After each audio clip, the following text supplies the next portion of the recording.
You are not into the conference. So if for some reason when we're going through the demonstration, that step by step, you feel like I didn't get it, I missed something, stand by. I'm going to also show it to you so you guys are going to be able to see it again. So hopefully that's an addition to, since the last course that I had, I've added some screen capture, so it's a pretty cool little feature. If you guys go ahead and open up your laptop, we will be using them pretty quickly. Something that I just wanted to also say, and I was saying this to a couple people in the room, the reason that I put together this course is what I've realized is a lot of people make things very hard for no reason. So I have noticed that people's comfort with Excel for some reason is kind of all over the map, and I don't think, not just because of my experience with it not being that hard, but I don't think it is that hard nowadays. They've actually made it very easy to do things that look very complicated. So my goal today is to make you look brilliant with actually having to be that brilliant. So if that is a good goal, I want you to walk out of here and say, today, the moment you leave, that you can do something with it. It frustrates me in a lot of training classes that I leave and I'm like, oh, that was so cool. How did I possibly use this? And then you put it to the side and then you don't. So that you actually walk away and you're thinking immediately, I could use it this way, this way, this way, and you're probably, even when you leave, you open up some spreadsheet and you say, I'm going to do that right now. And a use case from previous courses is that's what people did. So that's the goal. So hopefully I keep you guys engaged and we're able to do that. All right, and again, I'll have some helpful references here because some people like to learn things again and more and more and more after, so you can follow the links as well. All right, so let's start. Conditional formatting. Anyone know what conditional formatting is? This is something that probably a lot of people have used before or seen before, but they didn't know that that's what it was called. Or if you did, that's great. We'll start there. So automatic formatting that's triggered by something that you define. What does that mean? So have you ever seen a spreadsheet that had like all the mediums and the highs colored yellow or red before? What's really irritating is going through your entire spreadsheet and trying to find all the highs and then turning them red, and find all the mediums and turning them yellow. So what conditional formatting does is it allows you to actually change that color based off of a condition that you apply. That condition being, if it is red or if it is high, turn it red. Start while thinking, oh, I'm not a mathematician, so how can I create conditions? It's so you guys are going to leave here being like, I do this every time. All right. The other thing that we have, so essentially this is my shortcut of saying, oh, by the way, you can do other conditions. So I'm going to teach you guys how to do everything that I show you below here as well today. So you'll say, oh, you know what, it would be super cool. Let's say I had something I was trying to complete. How complete is it? Well, actually can create, using conditional formatting, you can create bar charts. And most people don't know about this. They think that they have to create a graph in order to do a chart, but you actually don't. So this is actually a pretty cool thing that they call icons, or called bar charts. All right, you're saying data validation. And you know what data validation is.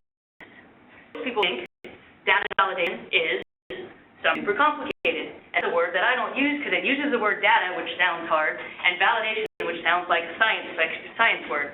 So I'm not going to use that button. Well, I'm going to hope that now when you see this word data and data validation, you're going to be thinking differently. What is validation? What it is if you guys ever had a spreadsheet you sent out and you thought, I only want you to put in high, medium, and low. And then it sends it back to you with HML, high with HI, high with HIGH, high with another one, capital H, lowercase, and you're like, geez, I wish they would just have done what I said to do, which is just say high, medium, and low. So this is your way of saying, stop it, only put in there what I want you to put in there. Is that exciting to anybody? Right, so I'm using high, medium, and low because that's an easy phrase to use, but it can be anything. It could be Sally, Jane, Sue. It can be 1, 5, and 10. It can be any type of condition that you want to set in that restriction. You can also do other things with it, but today, what I'm going to teach you guys how to do is something similar to this, which is essentially creating a drop-down where you only put in that cell what you say can be in there. Is that exciting to anybody? All right. Those are the first two things, conditional formatting and data validation.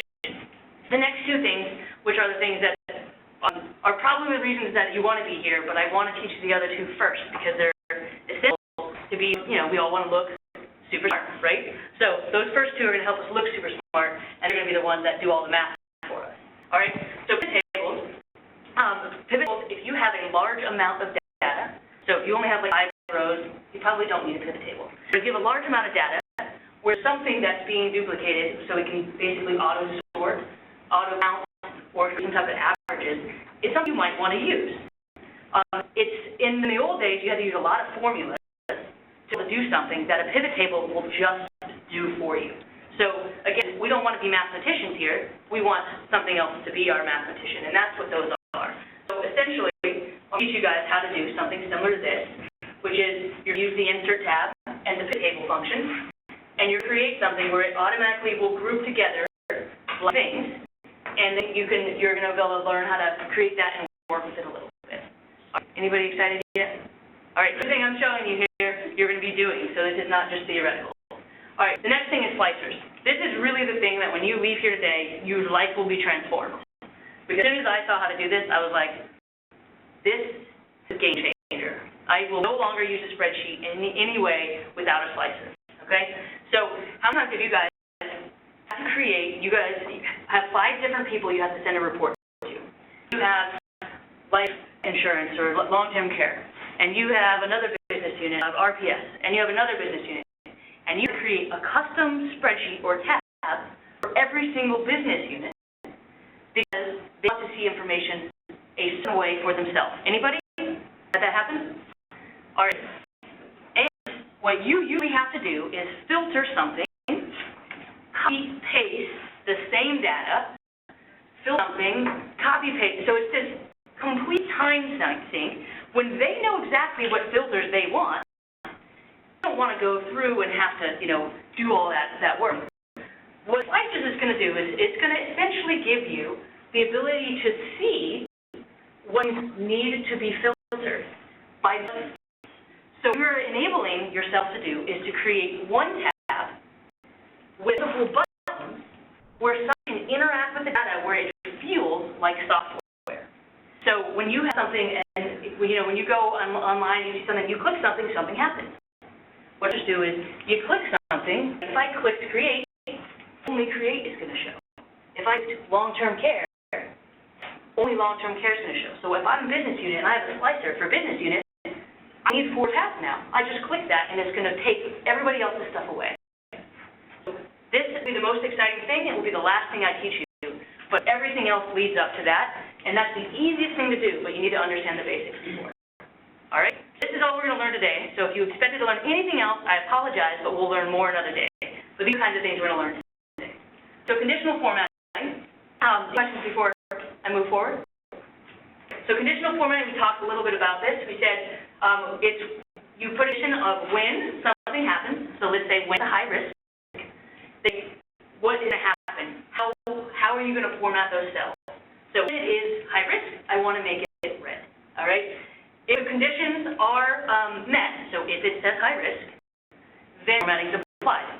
I want to keep saying that because you have to think about this as if-then, right? You have to think about it as if something happens, then I want something, which is also why it's going to matter in the future, the data validation list.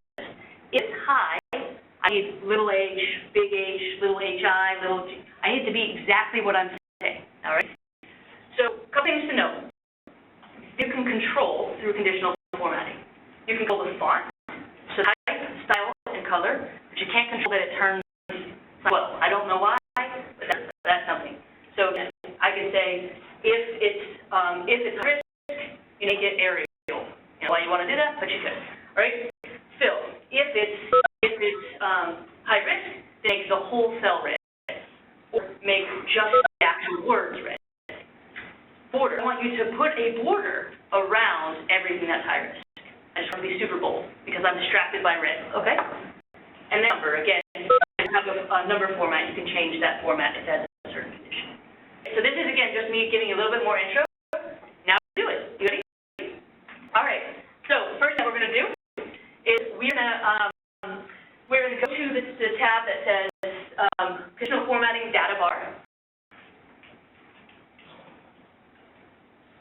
I mentioned in the beginning that we had a number sign or it's a number or if it's a percent that you can automatically make this bar graph. So this is what we're going to do right now. We're actually going to make a bar graph. All right. So the thing that you're going to do is on that tab. You see percent complete. I just want you to simply highlight that information, and once highlighted, just look up. All right. The next thing that we're going to do, we'll go, select the Home tab, and go to Conditional Formatting, and select Data Bars. And see is all the options of the data bars that you can pick.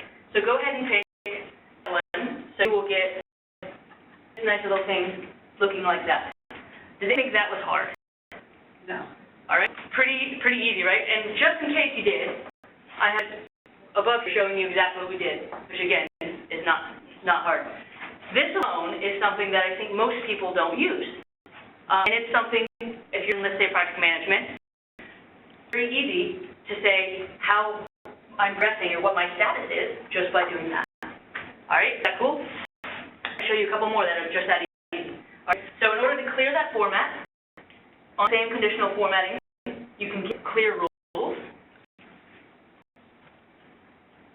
We'll go next. This is what we call color scale. So the same, you keep all your cells highlighted, and you select conditional formatting and color scale. What you can do is the concept of color scale is that you want something to be heat mapped according to its severity. So if it's very low, I want it to be very blue, and if it's very high, I want it to be very red. Or if it's very low, I want it to be green.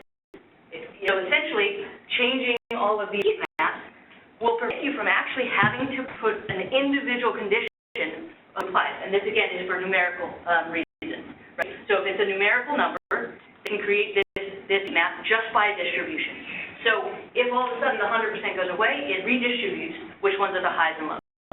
Can you imagine a time where this will be valuable? It was that hard to cut, and you didn't have to spend 50 minutes trying to create all these conditions where if it's 50%, turn it this color, if it's 100, this color, but you really just had to do it that easy. Right? Cool thing we can do. All right? This one is called top and bottom rules. So same thing, you can clear out your thing by going to conditional formatting and clear rules. You can go to top bottom rules, conditional formatting, and then you go to above average. So that way, for you to actually see that these particular ones are above average. So you can just pick the colors, and it will give you top or the below average stuff. You can change the colors from below average to above average. Did I go fast on that one? Yeah, you did. Okay. I lost you there. All right. So we'll go back. That's all right. No, that's all right. So one more slide, me. Go. Okay, here we go. So you select top bottom rules, it's above or below average. The demo is going to show you both in succession.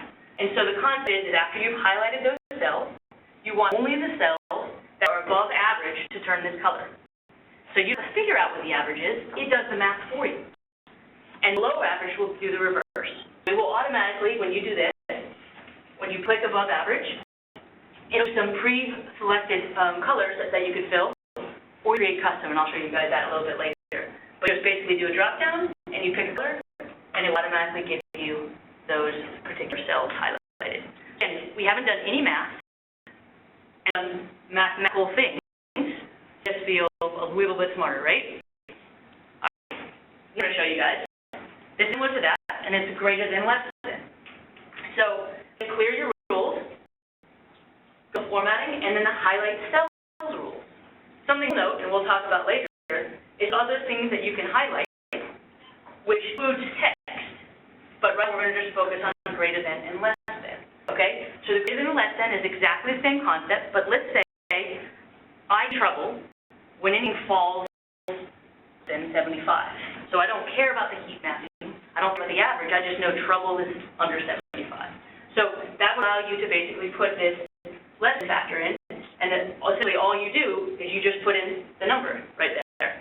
And whatever number it is that's bad or good, you just put those numbers in just like that. Anybody? Again, this is all essentially 2 clicks, and you guys all look like mathematicians, and it doesn't take any time, right? So everything else is going to take a little bit more time, but it's the same level of easiness. Okay. We ready to go on? is icon sets. Again, conditional formatting. And this one is perhaps one of my favorites because it's the one that nobody knows about, right? Have you guys ever seen a spreadsheet that will have green, yellow, red on it? And you're, oh, I wish I could just put like a stoplight on mine, but I don't want to have those numbers. Or I want the numbers, but I just want it to have like a little circle or a little arrow. Well, that's what these are. So same thing, you highlight your cell, go to conditional formatting, and go icon sets. In icon sets, all those cool little things, you make your numbers either become or like be replaced by. You can actually have it, and I'll show you in a second, replace your numbers by these cool little things. So the way these work is they work kind of like on a distribution. So if you don't have a 0 and 100, then it's going to basically use the highest one as the full pie and lowest one as the other one. So just something to think about when you create something, that if it doesn't have the highest and the lowest numbers that you want it to be based off of, you might want to create some like hidden numbers in there to use that as the base. And for those of you that are interested in that, I can show you after on that specific thing. So what will happen is when you highlight them, if you pick these arrows, it'll be arrows based off of those numbers, right? So you'll have that 16 is about average, is about in the middle, so it's going left and right. Down are the ones that are below that average, and up are going to be ones that are above that average. Same concept here with the red, yellow, green. Use average as a concept. Those that are the most green are get greens, and the ones that are the lowest ones are get those reds. The thing you can do is, again, this is what I was talking about with those pies, which is pretty cool, that you actually just hover over it, and you can see kind of almost like a percent completion, but it's like, how complete is it? This will just kind of show you how this should be synonymous to the other ones. Has anything I've shown you guys seem hard yet? All right? Is there anything that you guys think that you could use already? All right, at least got one. All right, that's good. We'll keep going. All right, hopefully I get more hands raised. All right, now what we want to do is we want to talk about, I've created some format, but now I want to be able to choose that format, right? So whatever format you guys just had in there, you guys can go to conditional formatting, go to this thing called Manage Rules. What Manage Rules will do is it will show you that whatever cells, you have to highlight the cells in advance, I apologize, what cells that have that absolute, those formulas or those conditions applied, show up like line item at a time. So if you have like 15 things you applied, it'll show all of those. Because sometimes you accidentally had a couple and you want to remove one. So where you would go to actually remove that condition. So the other thing that you can do, and I was mentioning this, is if you see right here where it says show icon only, when you double click on this, you have the ability to see all the type of icon stuff, and it will say you can show icon only. That allows the numbers to go away, then it will just give you the actual colors. So sometimes your audience is very executive, and they are said 75 is good. They don't need to see the number 75, they need to see good, so they want to see green. All right. So just kind of walking through utilizing this, double-clicking on that, and putting in there. Ma'am? Can you give an example of how a rule would be written in that box? Like, Yeah, just an example of what you would. All those rules you guys just did, Yeah. what we just did, would show up right here. It just happens to be one of the rules. It can show the data bar. It can show the icons. It can show the greater and less than. This allows you to kind of to go in and customize it a little. So if you said that you needed to change some rule that you applied, you can delete it or actually modify it in this way. Is that your question? Yeah, because this box is not a place where you actually type in. Yeah, absolutely. So what you'd want to do in order to do this is you have to actually highlight the cells that you want to choose formats to, and then this is how you would modify those.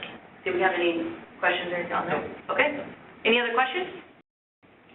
Make sure I don't lose anybody, so keep the questions coming. Next example. You guys go to the second tab, so we're done with the first tab.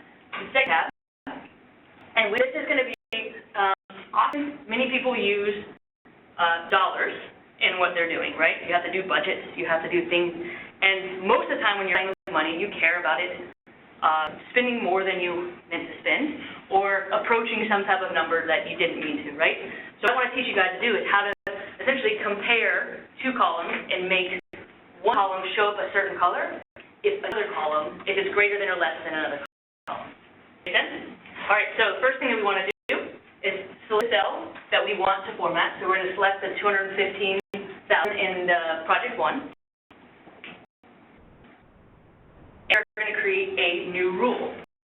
So you could do another thing, but we're going to do this way. I'll show you guys another way after. All right, so in new rule, and this is what we're going to do. We're going to click cells that contain, and you're going to see right here, when you do a drop down, there's like, it says select something, and then you just click on the drop down. The drop down will show you options. You want to select greater than. The next thing you want to do is to basically make this cell be what that cell is, but we want to be regardless of the 200,000. We want it to be whatever is essentially in that column. So I click on 200,000 and show up with a little $sign before the E2 and before the E and before the 2. So the little trick I'm going to teach you guys is to make those $signs go away, you hit F4, so you get it to just say E2. So again, I'm going to show you guys this video as well, but you want to change it to greater than and change it to that. The reason that I want to do that is because the $sign basically means when you apply a formula that it will apply, it locks whatever the $sign is before. So the $sign is before E. In this formula will apply to only E. No matter where I drag this formula, it will say E. If the $sign before, in front of 2, it means that if I'm in a different row, or column, sorry, if I'm in a different column, it will still go to 2. So I can drag that formula over, but it can still refer to that 2. So the reason I'm removing the $sign is I don't want it to be specifically to E or specifically to 2. Anybody on that? All right. So again, the concept here is I could just write in 200,000 if this was my only thing that I'm trying to apply. But as you guys know, in the spreadsheet you're looking at, there's more cells below, right? So I want to be able to create a formula that I can drag down and apply the same logic to everything below. So I don't want this to only be 1,000. I want it to be anything that's in this column. Does that make sense? All right. Again, we'll give the example in a second. So then what we're going to do is we would do format and click on the format down here and go to the fill. You'd select red, and then you go to font and you'd select white. Again, I'm going to show you guys all of this in a little demo right now. So the actual cell will look like this. So this is the act of what you guys should be doing right here.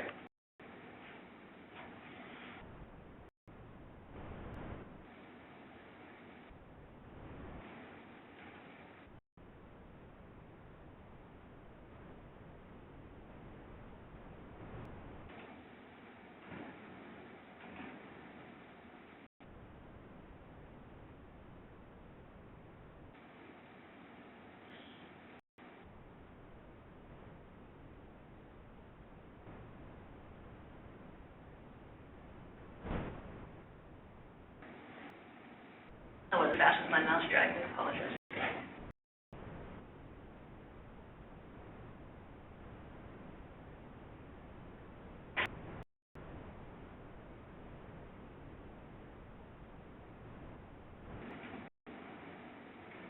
Didn't lose anybody through that process. All right, hopefully that was slow enough. Go ahead. Quick question. So I've never used F4 before. That's a little shortcut.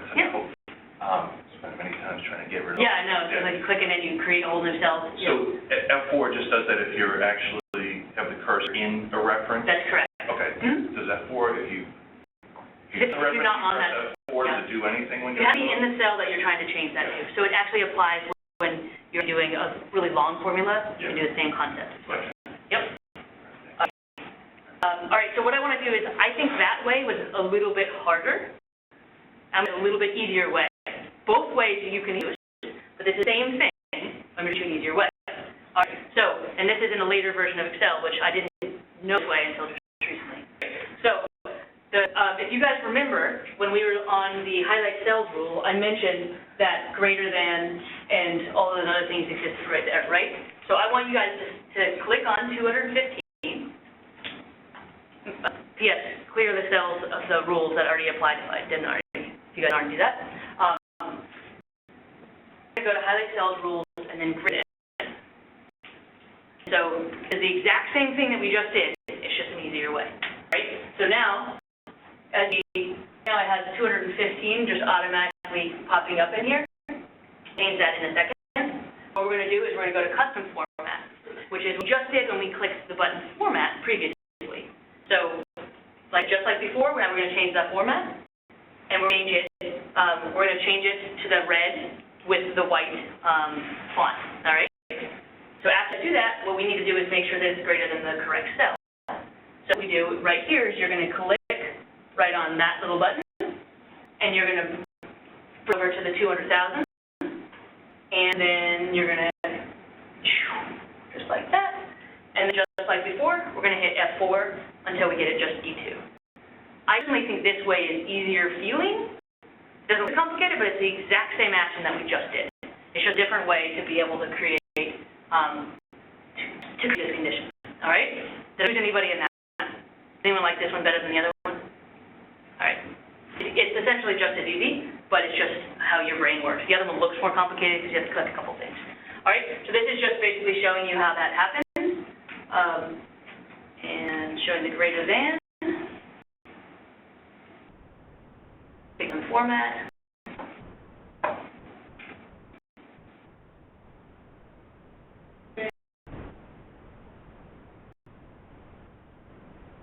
When you know the screen's watching you, so when you're doing it, you're like, oh, don't go to the wrong spot. All right, and then again, take the 250, going over the 200,000, make it there, and then E2, push F4 at each of those. Okay? Who's anybody? So now, what you probably noticed is only one cell is red. All right, we want to make sure that that format applies to the entire column that you're in. All right, so what you want to do is you want to click on this top right, 215,000, to where you're going to get a little plus. After you've done that cell, hover it to where you're going to get a little plus, and you drag it straight down. Don't stop. Stay on that area. And what you'll see is there's this little weird thing that we always wonder what that is, and we just disregard it. So on that, and you'll see something that says fill formatting only. Prior to doing that, you'll see it just made everything 215,000. After applying that, it should put it back to its original number and just apply that format. So what you'll see is it will look just like this, make the plus, drag down, fill formatting only, and then it is just like that. Turn mouse, set it to hang up. So it'll click that and go there. There you go. I guess it make it go all the way through. All right, good. All right, so what you'll see is you have red. Well, you want to also have the reverse, right? This to make the other cells green. And I am trying to do this from repetition because I want you guys to not think that you did it once and then you forget what you did. All right, so what we want to do is select the highlight cells rule, select less than. Then we go into here and click that again repeatedly on that E2 cell.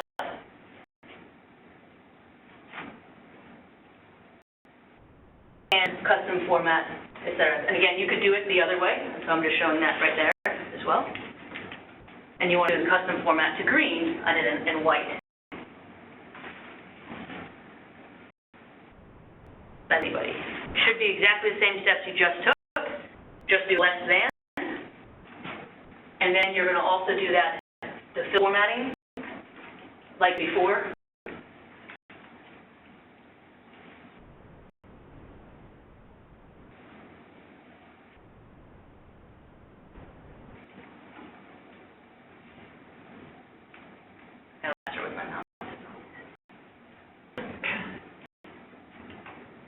And then I drag it down, change the fill formatting, and it will just give me that one green. All right, is that what everyone looks like right now? Great. All right, now what you guys should have learned and have completed is that you have learned now the data bars, the icons, the greater than, the less than, and then also how to compare things in a way to make it clear if something was greater than or less than another cell. Can you think of a time that they can use just those things alone? All right, trying to stay engaged. So again, if for some reason yours didn't look like that, that's where you go to manage rules and fix that. Okay, so that's all that I had for conditional formatting, and we're going to go to data validation. Okay, so initially, I put this together for project management. I put down some concepts of, has there been a time where you wanted to control something in fields, right? So like, for instance, in project management, every week, that you have to type out each of those 5 phases each time, or people would stop putting things other than those 5 phases in that column. For action measures, you ever had a time where you had a certain group of people that you wanted to make sure that that list was only, you can do like a drop-down, just Sally, Lou, and Larry are going to be the ones that always I use, and so annoying I have to keep writing their names. Again, how many status is going to be? Not started, in progress, complete. I don't want people to put 15 different statuses. I just want whatever it is that I want. Health, green, red, yellow, risk, etc. So the concept that I'm trying to show here is all of these you can apply a data validation list where you can prevent people from messing up your columns and your spreadsheets and make things faster for yourself. All right, so we're going to go ahead and do it now. So go to the tab, Data Validation Blank.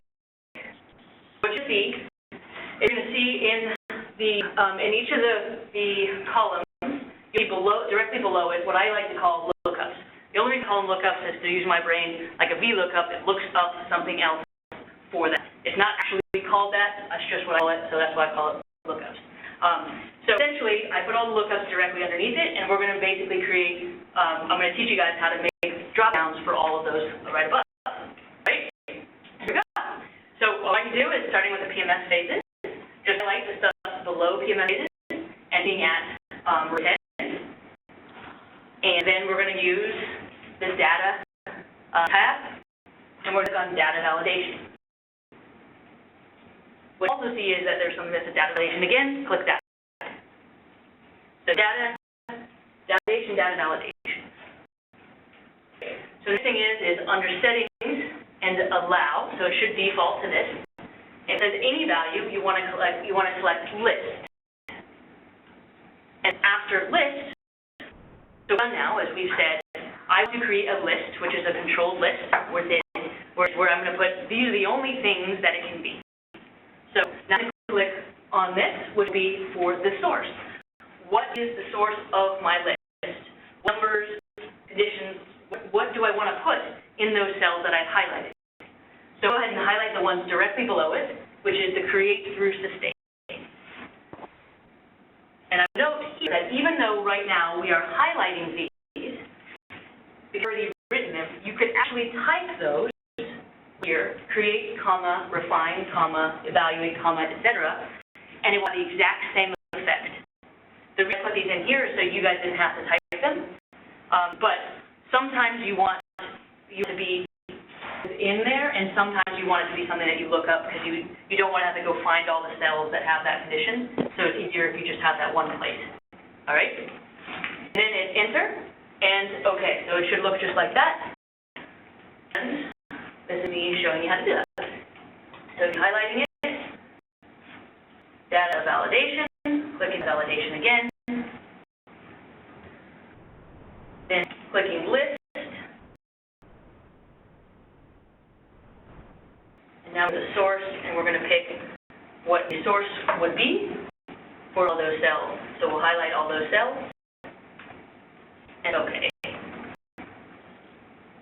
So what I should see now is under PMS phases, if you click on any one of those cells, you'll see this handy dandy little cool thing that looks like a little arrow down. So if you click on any of those cells, you only see those things. Is that cool? You can do that, sir.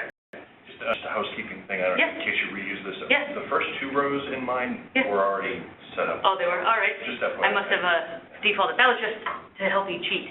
Great. No, that's good. I might have been playing with it when I was doing my thing, so thank you for that. So what you should see, make sure it's more than just the first 2 cells.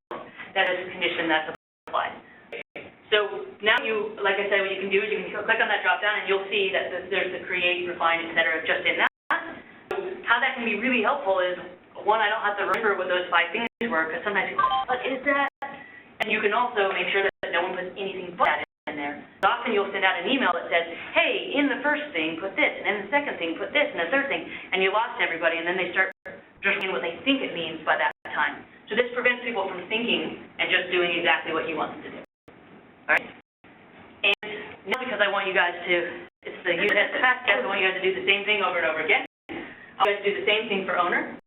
So you're going to go ahead and select all of the owners, then you go to data validation,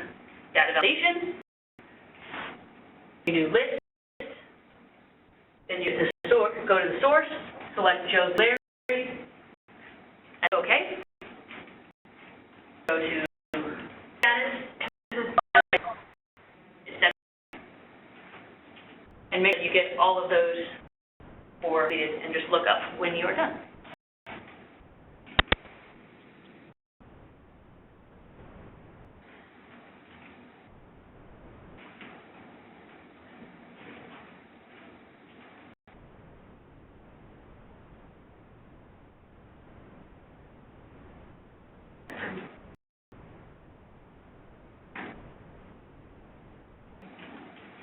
And as I mentioned, just continue doing that. As I mentioned, that you can type things directly into that list. This next just shows you what that would look like if you typed it directly into there. Just using red, yellow, green, but it can be typed anything that you want, as long as it's just separated by commas. That's how you can input that stuff. You guys did this yet? Muscle memory, right? Like last you've done it 2 or 3 times, and you're like, this is pretty easy actually. Data validation list source. Data validation list source.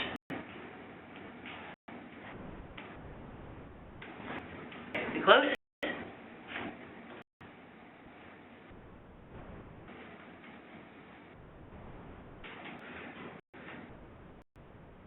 All right, next thing that I'm going to just mention is that if you go to the data validation completed tab, this should now have everything that you have done, plus a little bit more.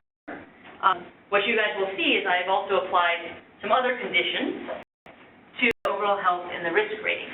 So what you can do is you can highlight those cells, go conditional formatting, and manage rules. And this is what we were talking about before, that there can be multiple rules that apply to the same cell. Multiple rules that are applied is that when this equals green, turn it green. When this equals yellow, turn it yellow, etc. So here's an example of how you would utilize that rather than heat mapping, doing specifically picking out based off of those names of what they are. And you can see, if you wanted to click further down to see what I had done, it's when the format cells only that are equal to green, and you can see how I did that. Any questions with that? All right, we're all masters. All right, now we're ready for pivot tables, right? All right, so hopefully I'm showing you how things are additive, because if I have medium, low lock, then I can create conditions that are based off of those things that we locked for those data validation lists, right? So now we want to talk about pivot tables. Mention if you have a lot of data, it's difficult to analyze that information because you see data and you're like, whoa, where do I start, right? So why should you organize that pivot table? One, it can perform calculations, because again, we don't want to be mathematicians. We want a spreadsheet to do that for us. So you have to put any formulas into it all. It can also make worksheets more manageable because it can summarize data, and it can also allow you to move things based off of things. So move things left, right, up, down, and all sorts of stuff I'm going to show you how to do. You can also find relationships or gaps. Often when you look at data, all you see is, oh, so much data. But when you put it in a pivot table, you might see, oh, there's a lot of blank something. And you can actually see areas that you need to go and find that information because of it just aggregating in a certain way. And it's also for future classes, when you start doing graphs, it's much easier once you have a pivot table as well. You start doing slicers and graphs as well. So, let's see, what's required to make it? Okay, so all the data in a column has to be the same kind. If I think high, medium, and low, and I have 5, 10, 15, and 20 in the same column, that actually is going to be more confusing for the pivot table because it's trying to aggregate like items, right?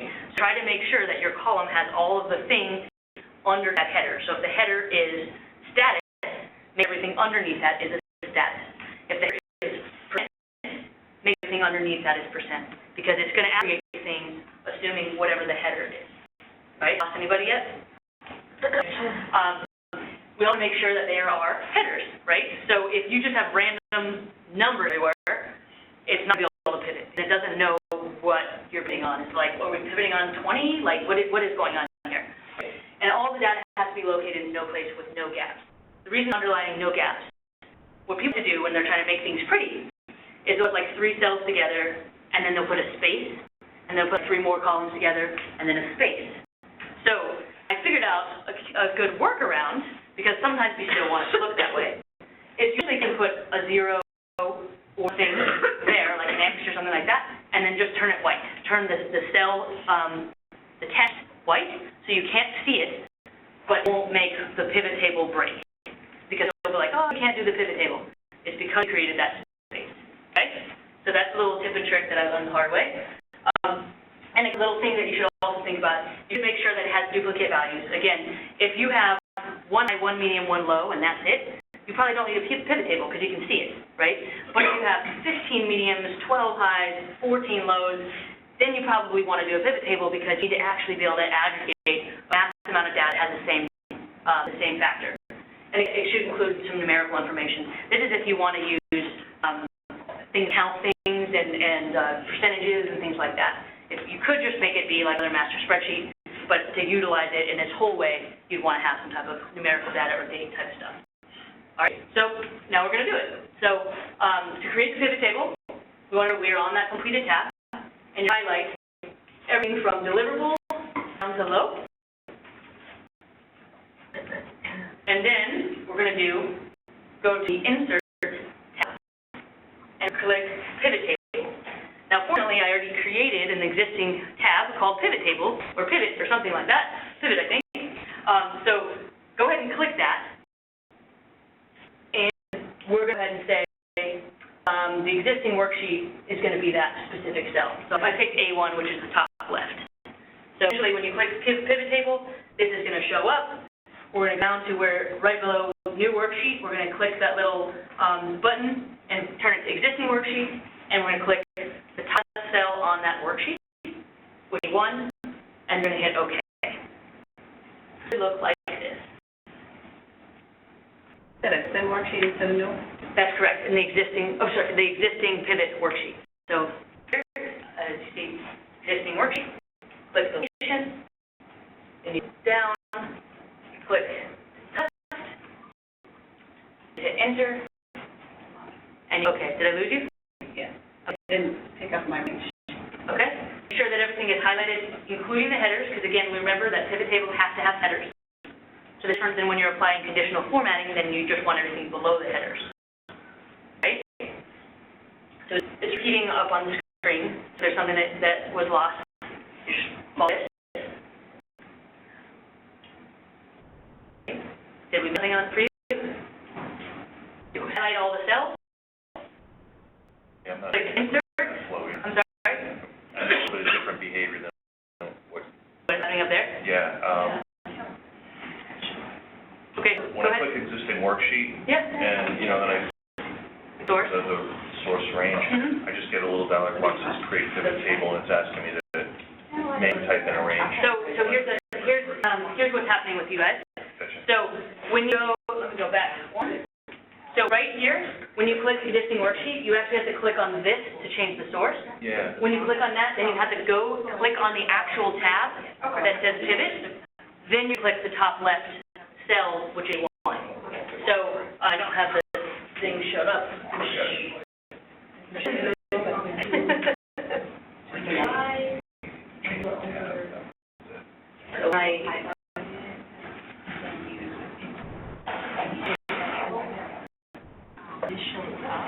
All right, so what I do is you should see on the screen and like that. No, I get it. I just Check it out. click to the pivot Okay, tab. so it should look like this for anyone that was missing it. So it's existing worksheet, location, and then right here is the blank. So I go to the pivot tab and click on the top left. Got that? Okay. All right, good question too, because I don't want to lose anybody. All right, anything else that we missed on that step? thing now, what you should see is something that looks super scary and confusing, and you're convinced that right here is where you're stopping and you're leaving because this is not what you meant to do. So I caution you because this is exactly where you want to be. All right? So the next thing that we want to do is we want to go where it says, yeah, so what we do is we want to go to the, go that one, go basically over to this section where the pivot table fields are, and basically recreate exactly what I have here to the left, just by clicking on it and dragging it down to the rows section. And so we're going to look just like this. So drag one at a time in this order: status, PM phases, over, deliverable, overall, and grading. The reason that I'm putting it in a different order is to show you that sometimes the way your data is organized in the spreadsheet is not actually the way that you guys want it to be presented when you're going to interact with the data. So this is just a way to show you that you put it in a different sequence. So status, math phases, over, deliverable, overhead, and grading. The other thing that you'll see as you guys are doing that is right here, I'm going to want you to drag the date into the values. Where due date, drag into the values. And it should show how it's happening to the right too. Anybody yet? Have you? No? My right-hand column where I was dragging, disappeared. How do you get it? Oh, okay. You can click in the pivot table. Oh, there we go. And then right-click it, and it will show. And it will say like hide field list or show field list, and make it come back. Because sometimes you actually do want to hide it after you've made it, so that's actually a good question to ask. You guys will see it still looks like maniacal, right? But we're going to get there. This is how we're going to build it. So don't get overwhelmed by the way it looks. Just remember, this is how we're building it. First saying we want things in a certain order. And we're saying we want there to be some type of count that's going to happen in the value section. All right? So next thing that we're going to do is we realize that in the count section, we're getting a date. And a count literally means how many things are we getting of the count. So it's just a count 1 because it's the only thing in its field. We actually don't want the date to be a 1. We want it to be a date. So how do you change that? Click on the drop down where the count of the due date. And then go to value. Yes. Can I bother you? Yep, please. I don't see the count due. Did you have date? You have to drag the date into there. So you have to drag date into value. Oh, okay. I was looking for count due. It'll change, whenever you put something into the values, it will automatically give a preface, count, sum, average, etc. I think it defaults as count, but you always want to verify what it is that you want in that section. Because the value section is the thing that does the math for you, right? So any math that you need to be done needs to be in the values section, okay? So again, we're going to click on the little drop-down button for count of due date and the value field settings. Next key is we will now change it to sum. The concept of sum is sum also means exactly what's in that cell. So sum means that. So for a date, I want it to be that. Exactly what the date says, I want it to be that. Okay? So your default for yourself is often going to be sum. That's typically what you're going to want in that field, unless you're trying to do percentages and averages and things like that. All right? The next thing in the same, so what you'll still see is that it's still not a date, right? We want to be a date. So what we're going to do is in that same where we did the drop down and with the value field settings, we click on number format because we want to change it to a date, right? So we're in the number tab. We're going to select date and pick whatever your favorite date is. Mine's the one that does it's the European way, I guess. Putting the date first in the month and the year. Anybody? No? Okay. All that we're doing right now is we're just formatting this cell. So nothing about what we're doing should be complicated because it's just saying, what do I want it to say? I want it to say exactly what it used to say, which is that it's a date. So all we're doing is we're telling the pivot table to make it what it was. All right, this should just be showing you essentially what we just did. And you'll see sum, then going to number format, the number to date, pick if you like, and hitting OK. All right? All right, so now we have the sum of dates, but what I want, as you guys remember, is we also have a percent in there. Remember our percent complete. So what I have to do is I want to add a few more things into the values. I want to add percent complete, baseline, and actual, all to the values field. So we go up on your value field, I think is what they're called. The actual title of it, I can't remember all the time.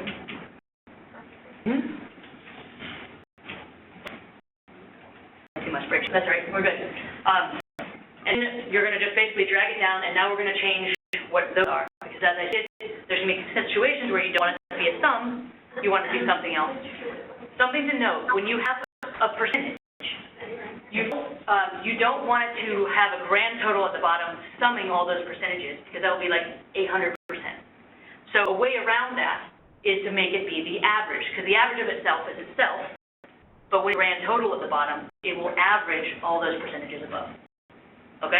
So that's the reason that I'm changing percent complete to average. And then saying we want baseline and actual, we want to change them to sum, just like you did before. And not already in, if you change the number format for baseline and actual, you want to go to the number, when you change format, you want to change it to a number, so like accounting or something to that effect. The accounting or another one with a C, I can't remember what it is, but it'll show you this. So basically, we're building our, so they show up however they decide to, which is as a random number.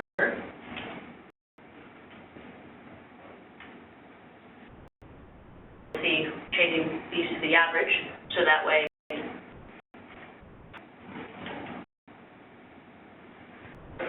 will be percentage.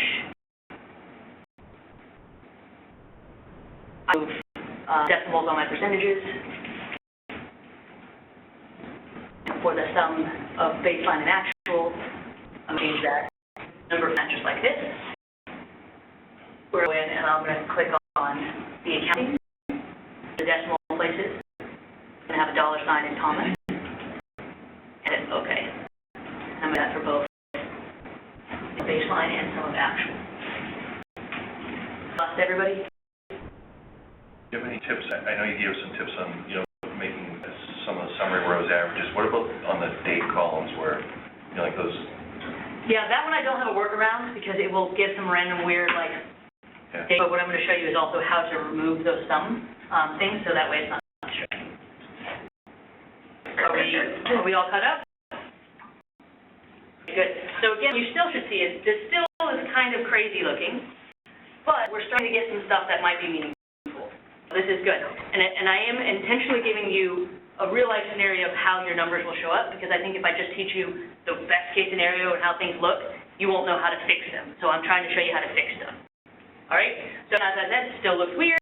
Like it looks this. Oh, that would be much better looking, right? Let's make it look like that.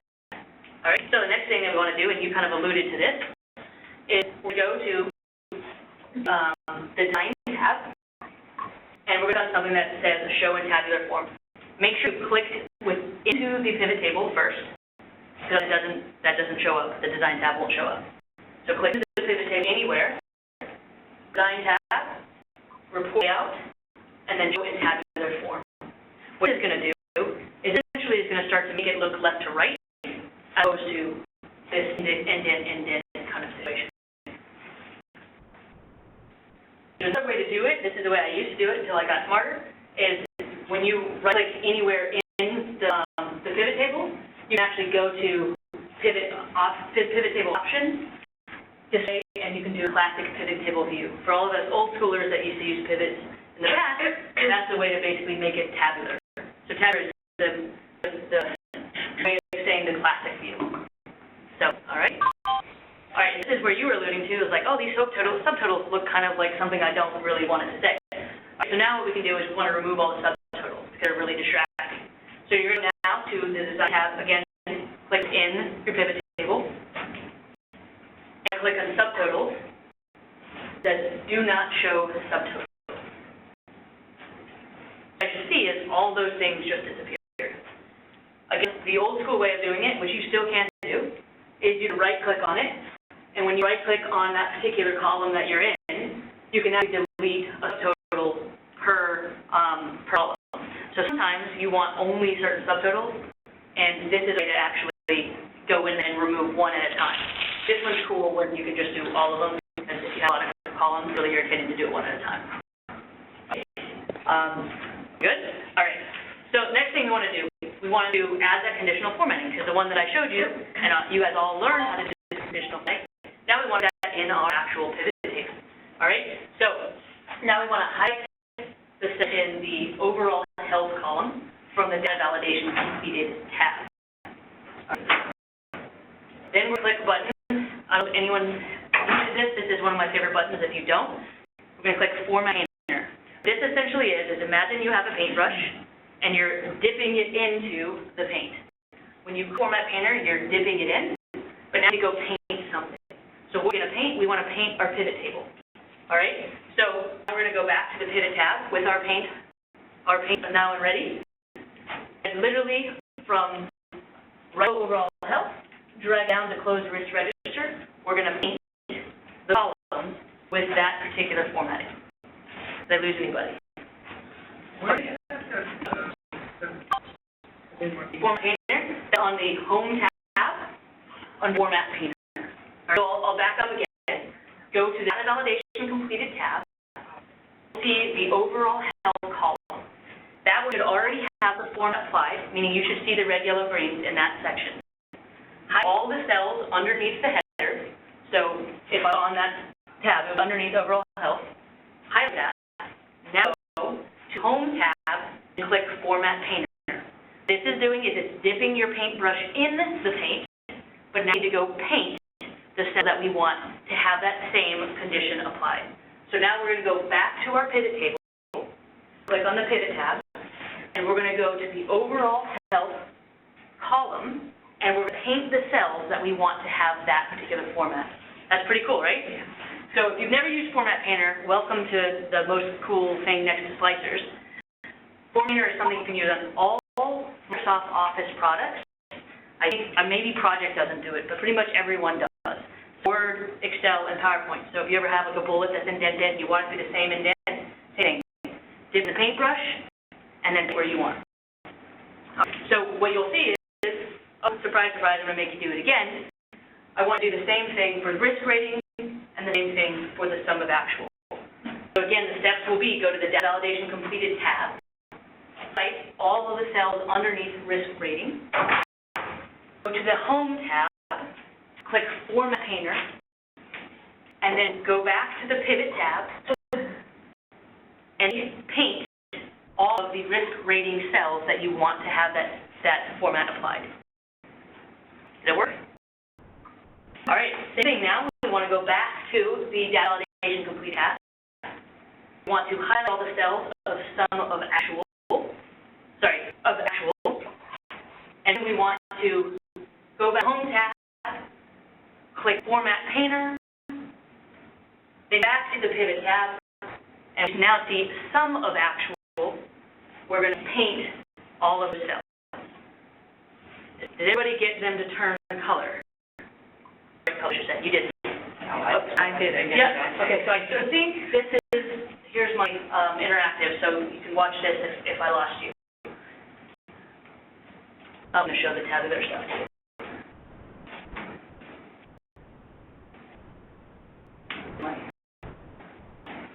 All right, here we go. So you go to the overall health, Format Painter, you go back to Pivot, now we're going to go to risk rating, all those cells, then go to Home, Format Painter, go to rating on the tab, and paint. Then I'm going to say, I'm going to go over to, I think I did % complete as well on mine. percent complete, format painter, go and complete on the pivot tab, and paint. The same thing of actual. We want to write all of those cells there, and then we're going to put them on the sum of actual. All right, did I put everybody on that? We good? You catch up on that, Anita? No, Okay. I don't know what happened. I get lost when I do the rows and the values. Okay. Well, write down a little note for us to come back to that, because I want to make sure that we don't lose you on that one. All right. So, what you go ahead. Just a really quick question. Yeah. If in the pivot table we were painting and Yep. highlighting, if the pivot table happens to be in a different order as the original, Yep.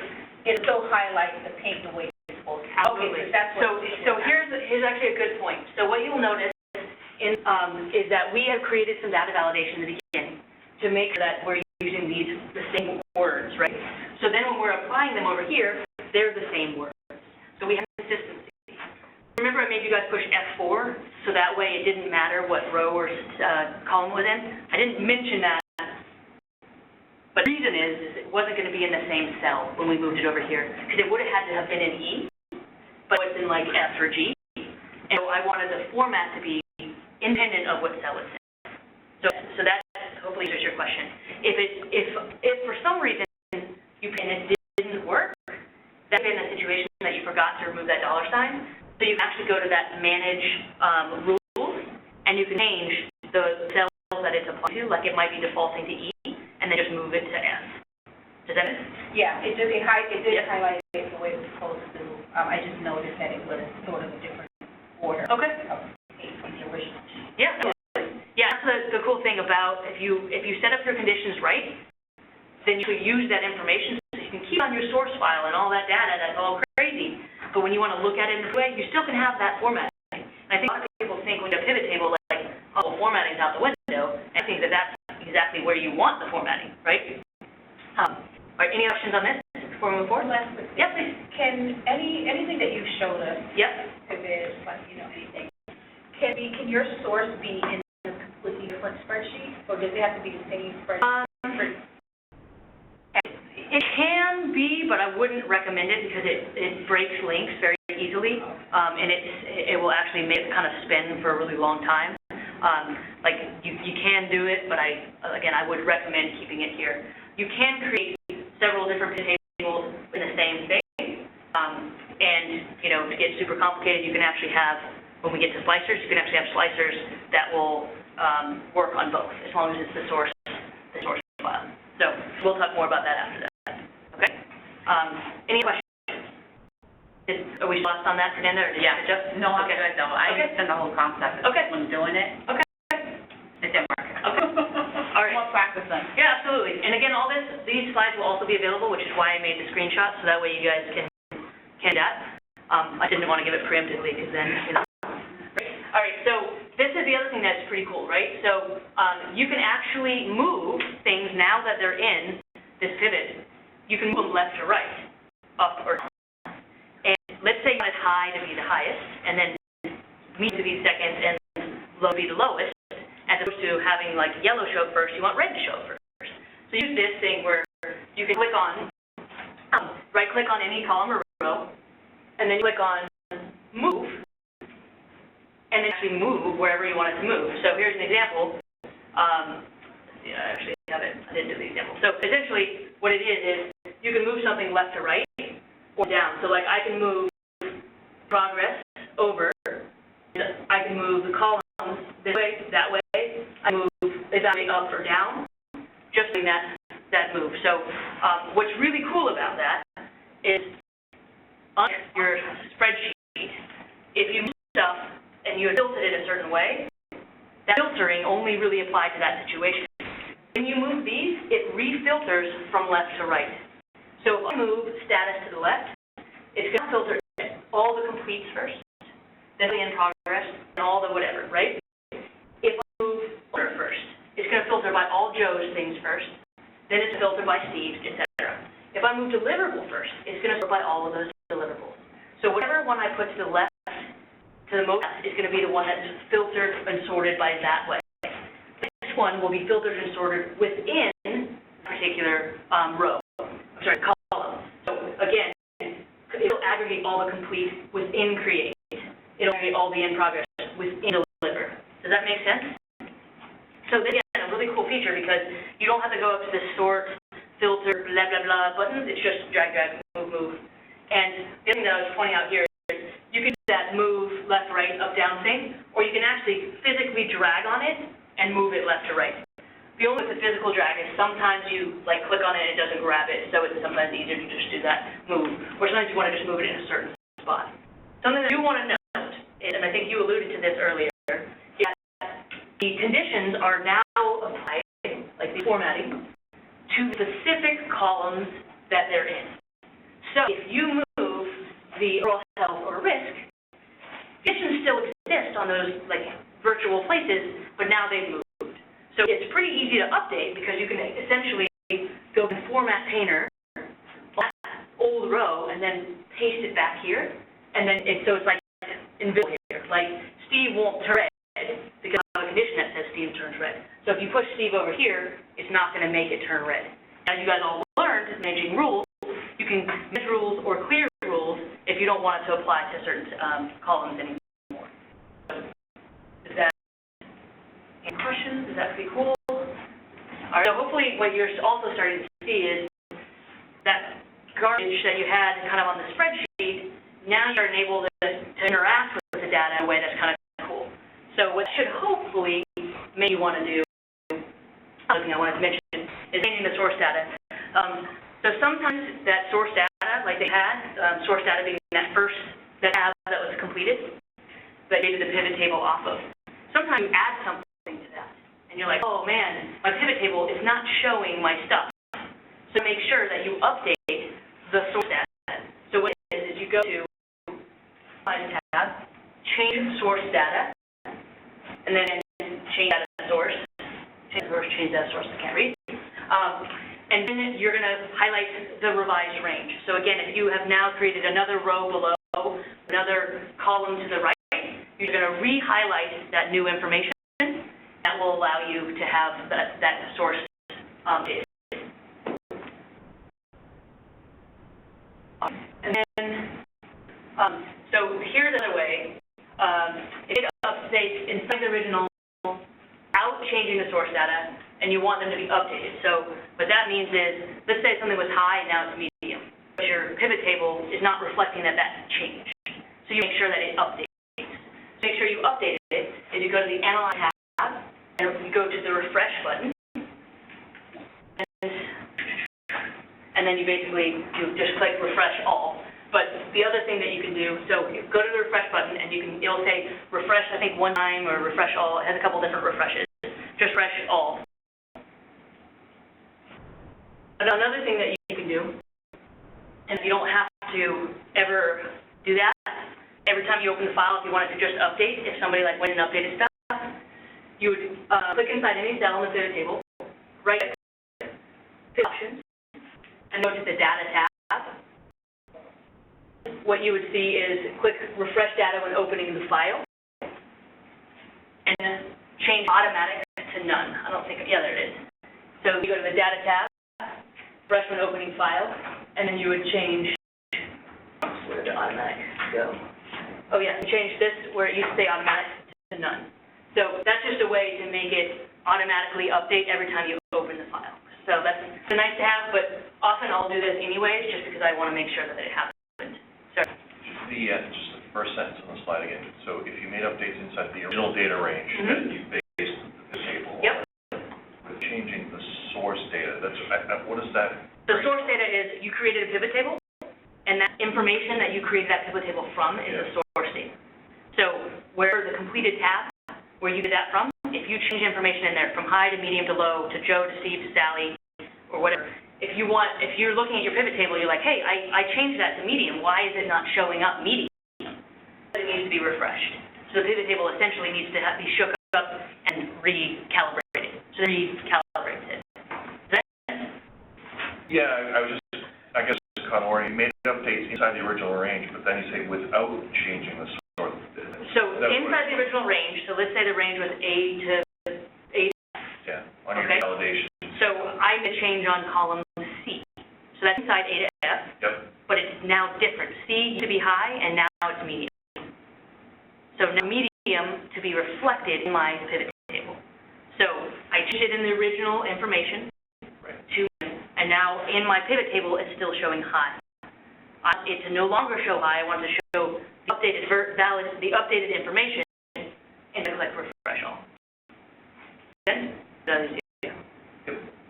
So does that make sense to everybody, or was it confusing? Okay, so again, there's two situations.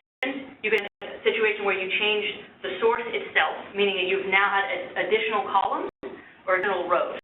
That you have to change the actual source, the source data or the data source. So where you go there is you're going to have to go and actually re-highlight all those cells. It actually changed where the information is, but you change some of that actual information, high, medium, low, then you want to make sure you're going to refresh it, so now the pivot table is going to reflect that. Does that make sense? Okay. And again, we can stay for questions after if you guys have specific stuff that I am not addressing. All right? So sometimes there's people like me, we don't like our pivot tables to just move and expand and shrink based off the size of our information. We put it exactly the way we want it, and we want it to stop moving, right? So something will auto shrink to the create, and then it'll auto expand to something else. But I don't want it to be there. I want it to be exactly that big because I have an audience that is going to see it in this way, right? So this is a way that you can actually prevent it from moving. So you can decide anywhere in the pivot table. You click and select pivot table options, and select the layout and format tab. And there's something that says auto fit column width on update. I want to uncheck that because it means it's allowed, it's checked, it's allowed to move however it feels without me telling it what to do. You know that, I hate it. So I take it off. All right?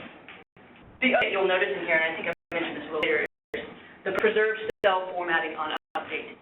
For some reason, and I don't know why, if that is checked and you apply a formatting, you have to uncheck and recheck it to make it stay. I don't know why, but that is for some reason, sometimes people are like, I refreshed it and all of my formatting went away. Make sure that you uncheck and recheck it. This is one of the ways to do that. And it happened. It's no rhyme or reason. All right? So that's all that I had for pivot tables. I'm going to show you the easiest thing to man and the coolest thing. Any questions on pivot tables before we move on? And as noted, I'm not teaching you everything about everything. I'm trying to make you be able to be curious and useful when you leave here, so you can start applying some of these and feel less scared to start playing around. All right? Slicers. So I don't know what slicers are, but I'm going to reiterate it. So you want to look at data a few different ways, for which you have to make 5 spreadsheets and look at all of those views per customer, right? Let's say you only want to look at open actions, or you only want to look at high risk, or you only want to look at something in a particular phase. Or maybe you want to look at things that have 2 conditions, like it's low risk in the different phase, right? And you're like, God, that's so annoying. I wish I could just make it exactly what I want. So here's my now you can. That's my motivational. Now you can. That's the answer, all right? So here's what we do. It's super easy, and you're going to be like, wow, I should do this my whole life. All right, so now we have a pivot table. So we're going to go to the Slicers tab. And so what you should see is all the stuff is already updated. Click anywhere in the pivot table and click the tab, and then Slicer. So what you should see is it'll show all of this column headers that you created. So you are now, by checking or unchecking, every time you check something, you're going to create a slicer or a button for all of the values within that column. What I want you to do is I want you to basically check everything but due date, baseline, and actual. So it's uncheck, due date, baseline, and actual.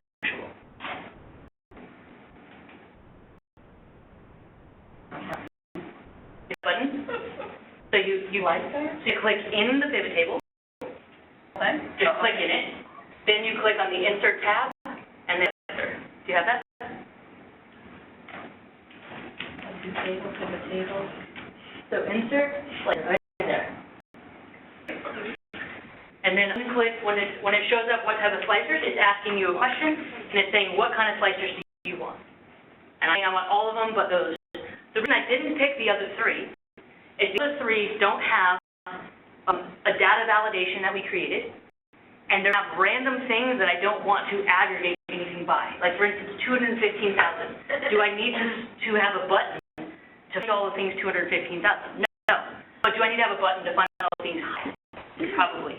So here's where you start to use your mind on what kind of things would my customers want to see things by, right? So what you see now is you hit that button and you're like, oh wow, it just kind of exploded all of them out, right? The cool thing about slicers is they are exactly what they look like. They're something you can port and move wherever you want, right? So what you should also note here is my comment is, do you see why we did data validation list? If you had 10 different ways to spell high and 10 different ways to spell low, medium, and everything else, it would show on the slicers every single way that it was spelled and was formatted, like if it was lowercase, high case, whatever it was, right? If you had 15 statuses, it will show all of them.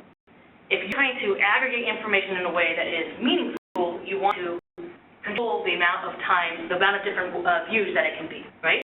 So what I'm going to do is I want you to take each slicer and drag them above the thing that it is sliced. Just my recommendation on a way to view things is often people they associate the information with the information below it, right? So I'm looking at status below and I want to have only a certain status, I'm going to put that one directly above. If looking at the create or deliver phase, I want to put it right above. So you drag it all the way up, and you might have to expand or shrink the cell for everything to fit. But I want to note that you'll see mine are different colors than yours, and mine are skinnier than yours, and I'm going to show you how to do that. The title. Above the title. That, again, is my recommendation. You can drag them and put them wherever you want if you prefer them to the right. I think of things like a dashboard, and I think of the user's experience, and I want them to be able to interact with the data if I'm sending it to them.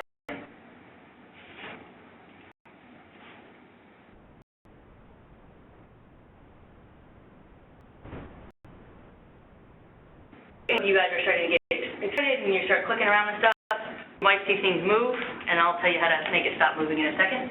But the next thing I want you to do is I want you to change the colors. It could be like mine, you can do whatever colors you want, but essentially you're going to click on one of the slicers, and click on the Options tab.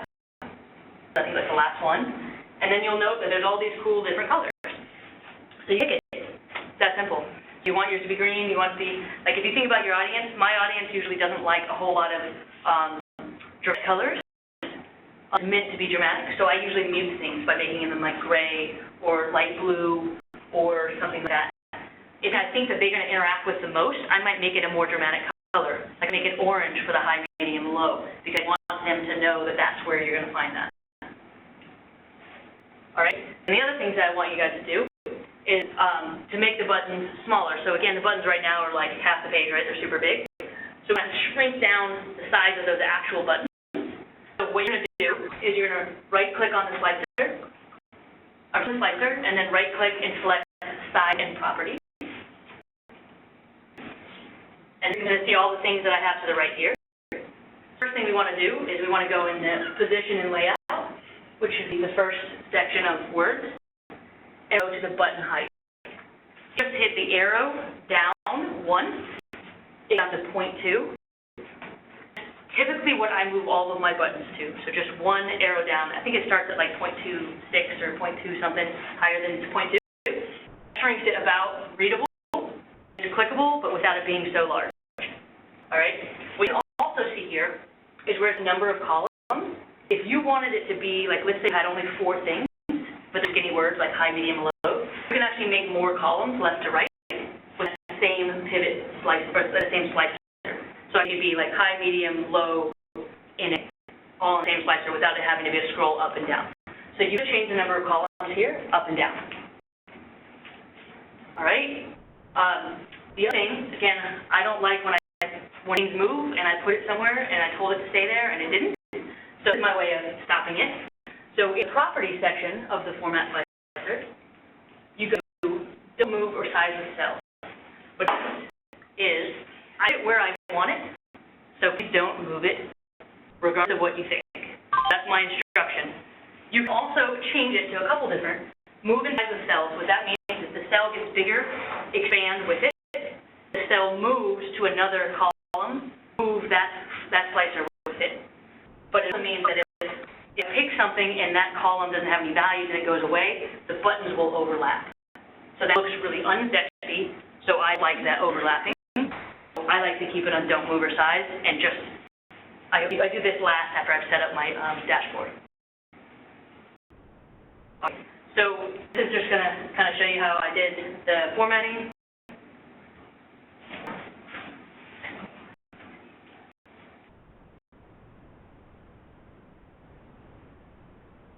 Anybody still mess? Has anyone still worked on this part? So changes that. And again, see in real time how big they were versus how small they get.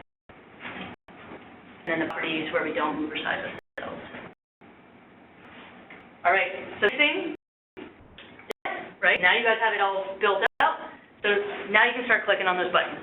So I want everyone right now to start clicking on different buttons and see what happens to your chart below.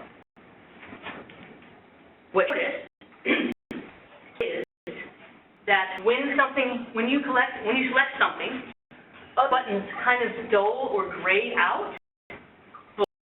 So if you click in progress, you'll see complete and NA kind of dull out if you also pick deliver.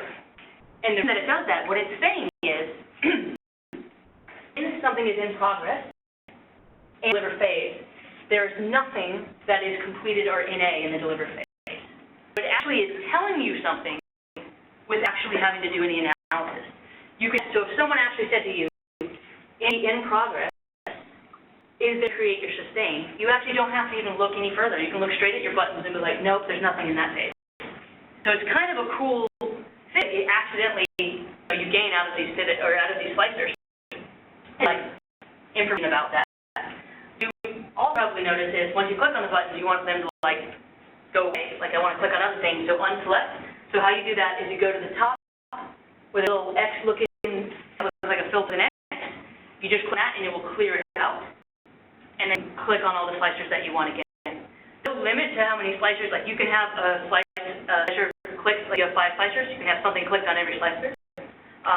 What you want to do is, you want to imagine that you're that customer, so you want to put it in an order that the customer would want it. So like if it's a business unit, that's probably the first thing that they're going to filter by. So you probably would put like RPS as, unit first, and then you can filter this way. Something else, sometimes you want to have, say, none of these are my people, but Lee and Steve are my people. So Lee and Steve are my people, I want to just Larry and Steve. So I hold on to control, and I click Larry and Steve. And now you select more than one. And once you do it in one slicer, you click out of that slicer, then you can do the same thing in the other ones. So it doesn't go away, the two don't go away. And I think we're short on time, so I'm going to try to go through this pretty quickly, but I'm sorry if anyone has to leave. If you have more than one pivot table, this is just an FYI. Like if you source data, so the one that says completed, say you want to create a couple pivot tables. One you just want to be about health, and one you just want to be about status, right? What you can do is you can actually connect the slicers. That way, if I want to click on iSlicer and I want to say all the high things, but the status, I want that pivot table to actually update with all the high things, even though that's not part of what you can see visually. So again, think about it like a filter. If I wanted to filter all the things on both tables, actually having that information visible, it's the same source data, I can click on both of them. So this is something that I'll talk more about in the next sessions, because I'll show you guys how to do kind of like compound stuff with dashboards. But just as an FYI, that you go to filter connections, you go to analyze filter connections, and then you'll be able to click on which filters you want to be universally applied. All right? And change the slicer name. This is just an FYI. Like if for some reason the slicer, it's like a really long name, you don't want the slicer, you just want to say BU, but the column name is like business unit in the U.S. division. Okay, that's a little bit too much. So you can just go on the Options tab and just change it right there.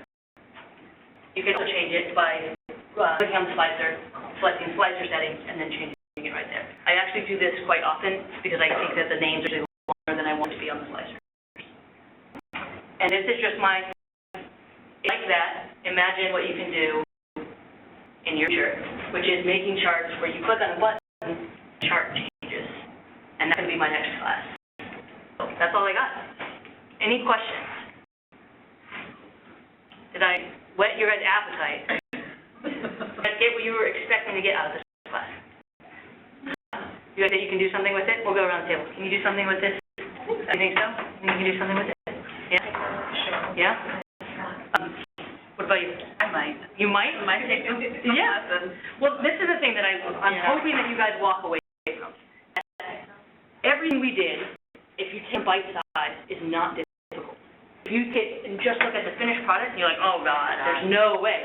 But every single thing that we did was not hard. Everything was essentially 2 clicks.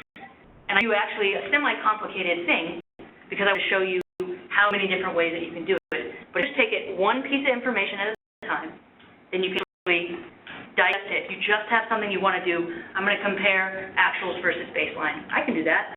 I remember I did that. I'm just going to create a pivot table with just a couple things. I'm just going to create one slicer and then start getting more and more comfortable. Something I wanted to say about pivot tables. Often what you'll do is you'll pivot table and it doesn't look the way you want it. Okay. Move it. Change it. Change tabular view. The values. Move it to rows. Move it to columns. Just move stuff, and eventually, as you saw, it started out like, oh my God, what is this nightmare, right?